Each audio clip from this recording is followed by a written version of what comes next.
بسم اللہ الرحمن الرحیم۔ لوگوں کے کام ضرور آنا چاہیے، پر اتنے کمزور نہ بنو کہ لوگ آپ کا استعمال کرنا شروع کر دیں۔ تم چاہ بھی نہیں سکتے اگر اللہ نہ چاہے تو۔ تم کیوں پریشان ہو؟ کیا اللہ ہر چیز پر قادر نہیں ہے؟ جو لوگ اللہ کا شکر ادا کرتے ہیں اللہ انہیں مزید نوازتا ہے۔ اللہ کی محبت غیر اللہ کا خوف نکال دیتی ہے۔ 3 قسم کے لوگوں پر جرم کرنے کے بعد بھی سزا لاگو نہیں ہوتی: مجنون، سویا ہوا، نابالغ بچہ۔ جو انسان اپنے نصیب پر راضی رہتا ہے وہی خوش رہتا ہے۔ مسکراہٹ صدقہ ہے۔ جو لوگوں کو ذلیل کرے گا تو یاد رکھو وہ خدا کی طرف سے ذلیل ہوگا۔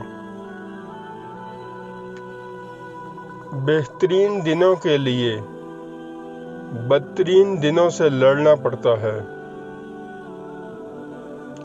جہاں عقل ختم ہوتی ہے وہیں سے حیرت شروع ہوتی ہے۔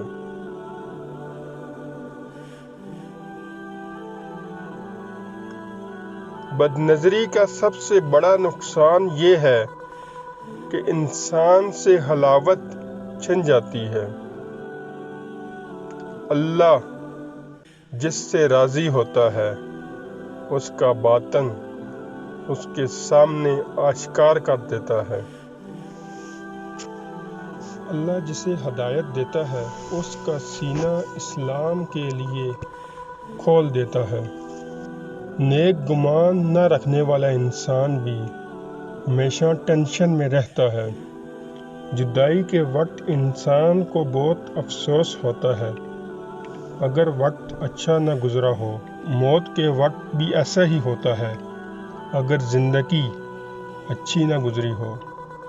اگر اپنا جنازہ بڑا کرنا ہے تو لوگوں کے جنازوں میں شرکت کرو۔